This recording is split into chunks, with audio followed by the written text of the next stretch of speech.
हमारे खुदावंद यस्सु की अंजील मुकद्दस मत्ती के मुताबिक उसका 5वां बाब उसकी पहली 12 आयत। एक दिन यस्सु हजूम को देखकर पहाड़ पर चढ़ गया और जब बैठ गया उसके शागिर्द उसके पास आए और वो अपना मुंह खोलकर उन्हें सिखाने लगा कि मुबारक है वो जो रूह के गरीब हैं, क्योंकि आसमान की बादशाहत उन्हीं की है। मुबारक है वो जो हलीम हैं, क्योंकि वो ज़मीन के वारिस होंगे। मुबारक है वो जो गमगीन हैं, क्योंकि वो तसल्ली पाएंगे।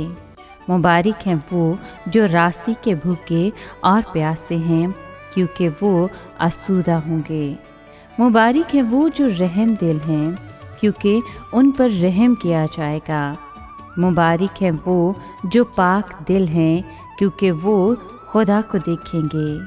मुबारक है वो जो सुलह कराते हैं, क्योंकि वो खुदा के फरजंद कहलाएंगे।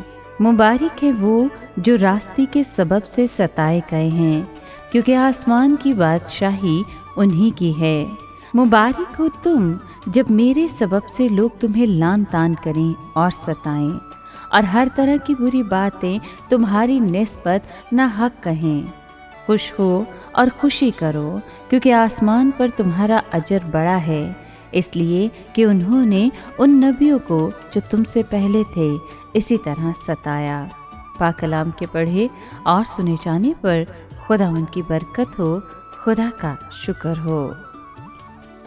अजीज़ दोस्तों, बादशाहत की रियाया के फ़ज़ाइल और हकूक़ मत्ती की अंजील उसके 5वें बाब में रकम मुबारकबादियाँ खुशी और इत्मीनान से भरपूर ज़िंदगी का राज आश्कारा करती हैं।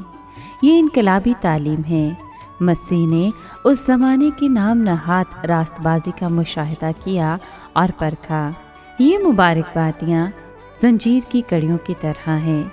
अगर एक कड़ी कमज़ोर पड़ जाए या टूट जाए तो तमाम जंजीर बेकार हो जाती है। बस तमाम जंजीर को दुरुस्त हालत में रखने की ज़रूरत है। यस्सु इन मुबारकबादियों से ये बताता है कि सच्ची मुबारक हाली बैरूनी हालत पर मौकूफ़ नहीं बल्कि बातनी हालत पर है, और ना ही ज़्यादातर इसका इन्हिसार इस बात पर है कि दूसरे लोग हमारे साथ कैसा बर्ताव करते हैं, बल्कि इस पर है कि हम दूसरों के साथ कैसा सलूक करते हैं।